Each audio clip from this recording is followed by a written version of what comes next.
وأهل بيته الطيبين الطاهرين المعصومين المظلومين المنتجبين المنتخبين الميامين لا سيما على الإمام المنتظر والحجة الثاني عشر واللعنة الدائمة الباقية على أعدائهم أجمعين من يوم ظلمهم إلى قيام يوم الدين. اللهم إنا نرغب إليك في دولة كريمة تعز بها الإسلام وأهله وتذل بها النفاق وأهله وتجعلنا فيها من الدعاة إلى طاعتك والقادة إلى سبيلك وترزقنا بها كرامة الدنيا والآخرة. رب اشرح لي صدري ويسر لي أمري واحلل عقدة من لساني يفقهوا قولي واجعلني خالصا لوجهك الكريم يا الله. صلوات علی محمد و آل محمد.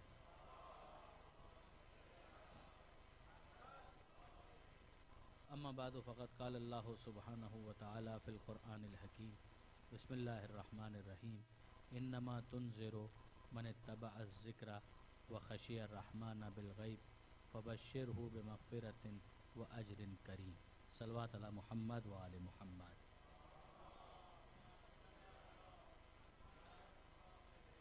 برادران عزیز و خاران محترم، میں امید کرتا ہوں کہ انشاءاللہ روزے سے متعلقہ جتنے مسائل ہم بیان کرنا چاہ رہے تھے وہ آج کی نشست میں مکمل ہو جائیں گے. دو اہم باتیں ہیں صفحہ نمبر 47 پر پیج نمبر 47 پر کہ جس میں دو کیسز کو ہمیں ڈسکس کرنا ہے. آپ نے یہ مسئلہ سنا کہ اگر کوئی شخص بیمار ہے اور اس کی بیماری طولانی ہو جاتی ہے یہاں تک کہ اگلا ماہ رمضان آ جاتا ہے تو اس کے اوپر قضا ساقط ہے اور اس کی ذمہ داری ہے کہ وہ فدیہ ادا کرے. یہ مسئلہ گزر چکا. اب ایک جو غلط فہمی اس میں پیدا ہو سکتی ہے وہ ہے نئی بالغ ہونے والی بچیوں کے بارے میں، اس لیے کہ جب وہ بالغ ہوتی ہیں تو عام طور پر یہ پرابلم آتی ہے کہ مثلا ان کی صحت اتنا ساتھ نہیں دے پا رہی ہے کہ وہ روزے رکھ پائیں، اور روٹین کی جو کمزوری ہوتی ہے وہ بھی نہیں ہوتی ہے بلکہ روٹین سے زیادہ کمزوری ہوتی ہے. تو ایسی صورت میں کیا مسئلہ بنے گا؟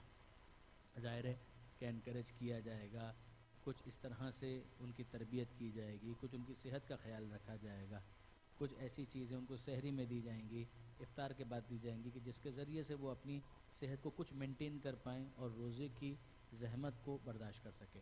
نہیں، فرض یہ ہے کہ یہ سب کچھ کرنے کے بعد بھی وہ بیچاری نہیں کر پا رہی. چھوٹی بچی ہے، 9 سال کی ایج ہے، نہیں کر پا رہی، اور اب روزہ رکھنا اس کے لیے شدید مشقت کا باعث ہے. تو کیا وہ روزہ رکھے گی؟ جواب جی نہیں. پھر اس کی ذمہ داری ہے کہ وہ روزہ نہ رکھے. اگلی بات کہ پھر وہ کرے کیا؟ اس کی ذمہ داری یہ ہے کہ ماہ رمضان کے بعد روزے کی قضا کو انجام دے. اس کا یہ پرابلم سارا سال چلتا ہے، سارا سال وہ روزہ نہیں رکھ پاتی. اگلا ماہ رمضان آ گیا تو کیا اس کی بھی یہی ذمہ داری بنے گی؟ جس طرح سے مریض کے لیے کہا گیا تھا کہ اگر اس کا مرض سارا سال چلے تو پھر قضا اس کے اوپر ساقط ہے اور اس کو فدیہ دینا ہے. تو کیا اس بچی کا بھی یہی مسئلہ بنے گا کہ چونکہ یہ سارا سال ہی کمزوری کا سامنا کر رہی ہے لہٰذا اب اس کے اوپر قضا ساقط ہو جائے اور فدیہ اس کی ذمہ داری بنے؟ جواب جی نہیں. یہ بیماری کا ایشو نہیں ہے، یہ ایج کے کم ہونے کی وجہ سے تھوڑی سی کمزوری کا ایشو ہے. لہٰذا اس کو اس کے ساتھ خلط ملط نہ کیا جائے، اس کے ساتھ کنفیوز نہ کیا جائے. یہ مسئلہ اپنی جگہ پر الگ رہے گا. کیا مطلب؟ کہ اس کی ذمہ داری ہے کہ یہ جب اس قابل ہو جائے صحت کے اعتبار سے، اب 2 سال کے بعد، 3 سال کے بعد، 4 سال کے بعد، تب وہ اس کی قضا کو انجام دے. فدیہ اس کی ذمہ داری نہیں بنے گا. یعنی اس کے اوپر 3 پاؤ آٹا یا چاول کسی غریب فقیر کو دینا یہ اس کی ذمہ داری نہیں بنے گی. چاہے پورا سال بھی گزر گیا تب بھی اس کے ذمہ نہیں آئے گا. ڈیلے کا کفارہ بھی اس کے اوپر نہیں آئے گا. اس کی ذمہ داری صرف اتنی ہے کہ جب یہ صحت کے اعتبار سے اس قابل ہو جائے تب وہ روزے کی قضا کو انجام دے. دوسرا کیس، یہ کیس جو پہلا ہم نے ڈسکس کیا وہ تو بہت ہی زیادہ چھوٹی عمر میں بالغ ہونے والوں کا مسئلہ تھا اور خاص طور پر یہ بچی کا مسئلہ تھا. اب آئیے بالکل ایک ایجڈ انسان جو بہت بوڑھا ہو چکا ہے اور اب اس کا مسئلہ یہ ہے کہ جوانی میں یا اچھے وقتوں میں اس نے روزوں کو نہیں رکھا تھا، اس کی قضا اس کے اوپر ہے، اور اب اس کا مسئلہ یہ ہے کہ توبہ تو وہ کر چکا ہے، استغفار تو وہ کر چکا ہے، مگر اب صحت ساتھ نہیں دے رہی ہے اور وہ روزے کی قضا رکھنا بھی چاہے تو رکھ نہیں سکتا. تو اب وہ ان روزوں کے لیے کیا کرے؟ اس حوالے سے پہلا سوال تو یہ آتا ہے کہ کیا اس مجبوری کی وجہ سے قضا ساقط ہے؟